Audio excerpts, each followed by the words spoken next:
साहब, हमारी company 5% VAT के हवाले से कौन सी सरगर्मियाँ टैक्स के दायरे में आती हैं, और एमजेडएफ कंसल्टेंसी जो है उस फाइलिंग और रिफंड क्लेम के हवाले से क्या हमें इसमें कंफर्म अगर करेगी आप सर्विस? पूछते हैं कि स्कोप की बात कर रहे हैं पहले आप, तो वैट में ना आप स्ट्रेट फॉरवर्ड देखें, आप जब भी टैक्सेबल सप्लाई करेंगे on every stage of production and distribution VAT applicable होगा। उसमें कुछ एग्जाम्पशंस, उसमें डीम सप्लाई भी उन्होंने इंक्लूड की हुई है, उसमें आपकी रियल इस्टेट भी आ जाती है, उसको भी उन्होंने वैट के अंदर कवर किया हुआ है, और वाटर को भी, और एनर्जीज़ को भी, एनर्जी ड्रिंक्स और एनर्जी जितनी भी एनर्जीज़ हैं आपकी उनको भी। और दूसरा आपने क्या पूछा था सर? हाँ, ये जो फाइलिंग और जो रिफंड क्लेम जो हम करते हैं उसके सर लिए। डेफिनेटली उसमें ना दो पर्सपेक्टिव आ जाते हैं। एक, हम जब रिटर्न फाइल कर रहे होते हैं तब हम उसमें एक हमारे पास ऑप्शन होती है कि जब हमारा जो हमारा इनपुट है वो आउटपुट से ज़्यादा एक्सीड कर रहा हो तो हम उधर रिफ़ंड क्लेम कर लेते हैं।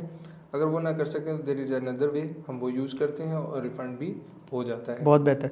नाज़रीन, इस पॉडकास्ट का मेन मकसद यही है कि आप कहीं से भी इस वीडियो को देख रहे हैं और आप समझते हैं कि दुबई जो है, यूएई जो है, वो एक बेस्ट प्लेस है, एक बेस्ट मार्केट है अपने बिज़नेस को मूव करने के लिए या स्टार्ट करने के लिए, रजिस्टर करने के लिए, तो डेफिनेटली वहाँ पे बहुत से टैक्स रिलेटेड क्यूरीज होती हैं।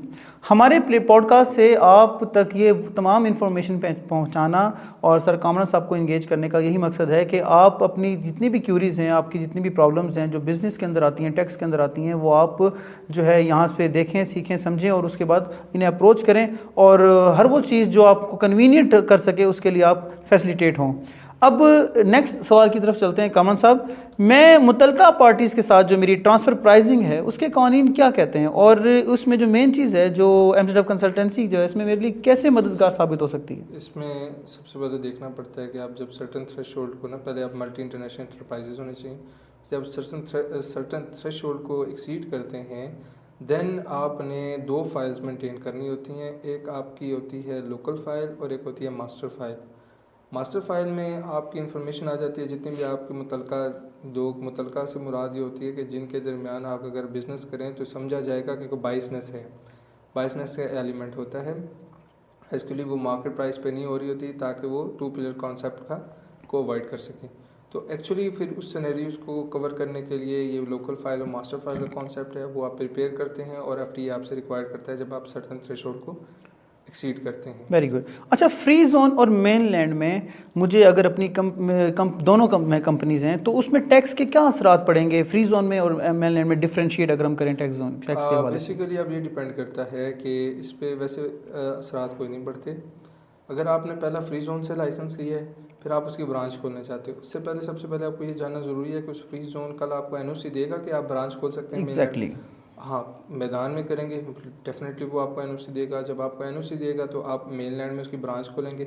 मेन लैंड पे जो मेन लैंड के लॉज हैं वो एप्लीकेबल होंगे, फ्री जोन पे फ्री जोन के लॉज एप्लीकेबल होंगे।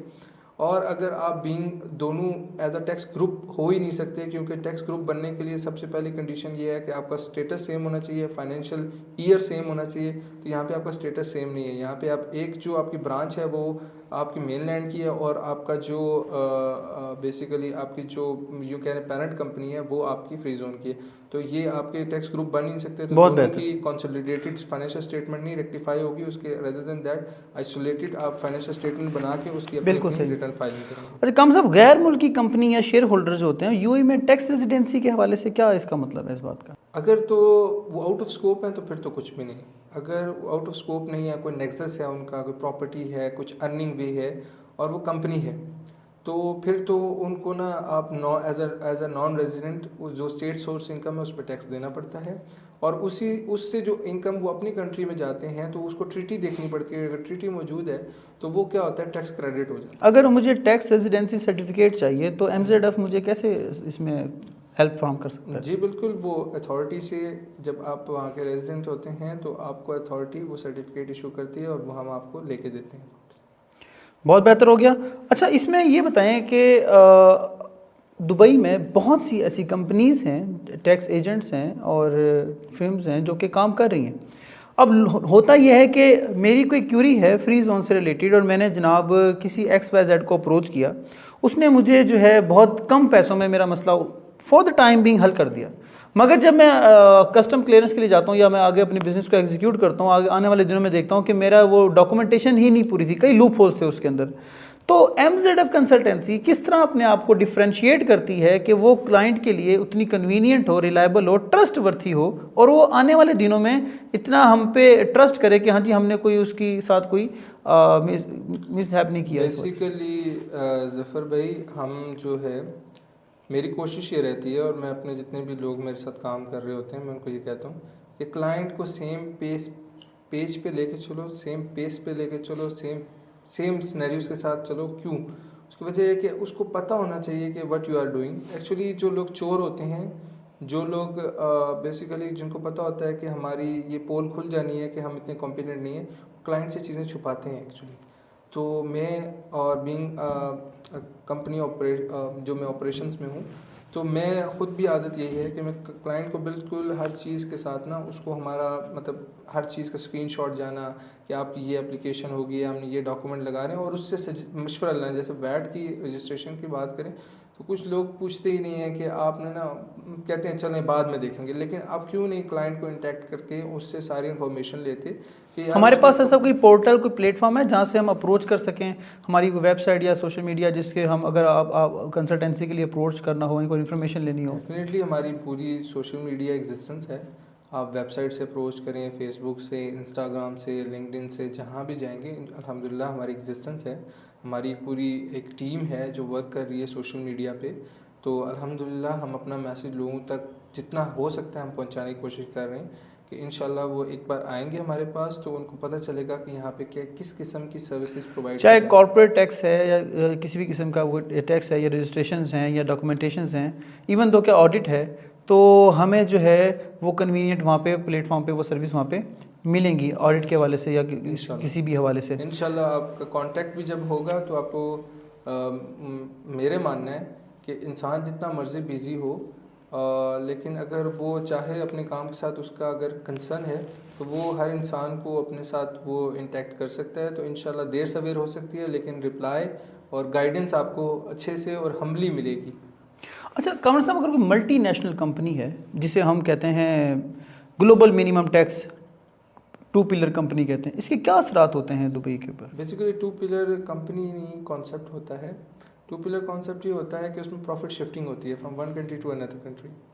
सो इस चीज़ को इनकाउंटर करने के लिए गवर्नमेंट ऐसे करती है कि अगर आप प्रॉफिट शिफ्टिंग भी कर रहे हैं ना, तो वो उस रीजन में जब आप सर्टन थ्रेशोल्ड को 1.1 मिलियन जब इसको एक्सीड कर जाएंगे, तो वो होता ये है कि आपको जो आपका टैक्स का रेट है ना परसेंटेज का, वो इंक्रीज़ हो जाता है। जैसे हम यूएई की बात करें तो 15% हो जाता है। अच्छा, ये जो कॉरपोरेट सेक्टर में जो टैक्स से रिलेटेड कवानीन में तब्दीलियाँ आती रहती हैं, अब मैं जो हूँ या मेरी कोई भी अगर क्लाइंट है तो वो जो बिज़नेस कर रहा है, तो कॉरपोरेट सेक्टर में अगर कोई कानून चेंज हुआ है तो मोस्टली उसे नहीं पता होता। MZF कंसल्टेंसी इसमें अपना क्या रोल प्ले करती है अपने क्लाइंट को इस हवाले से? सर अगर मेरी आदत पूछें तो फिर मेरी आदत पूछो तो मैं तो रोज़ उनकी वेबसाइट विज़िट करता हूँ, लेजिस्लेशन के पार्ट में जाता हूँ, जो नई लेजिस्लेशन आती है मैं उसको ख़ुद भी रीड करता हूँ, और मेरी टीम भी इस चीज़ पे वर्क करती है अल्हम्दुलिल्लाह। तो हमारा तो बेसिकली काम ही ऐसा है कि हमने हर टाइम अप टू डेट रहना है डिफरेंट लॉ से, क्योंकि हमारी एक इग्नोरेंस क्लाइंट के लिए बहुत भारी साबित हो सकती है पैसों की सेंस में देखा जाए तो। देखिए, जिस शख्स ने दुबई में अपना बिज़नेस स्टार्ट करना है, फर्स्ट ऑफ ऑल तो ये कि डेफिनेटली उसके पास एक कैपिटल है और उसके पास ऑलरेडी अपने उसने बिज़नेस वो कर भी रहा होगा अपने करंट कंट्री के अंदर। तो अगर देखा जाए आज के पॉडकास्ट में, तो हम आपके साथ कोई फैक्ट्स, कोई फिगर्स जो है ना वो शेयर करने की बजाय, क्योंकि वो जो बिजनेस करना चाह रहे होते हैं या जो ऑलरेडी कर रहे होते हैं उनको पता होते हैं।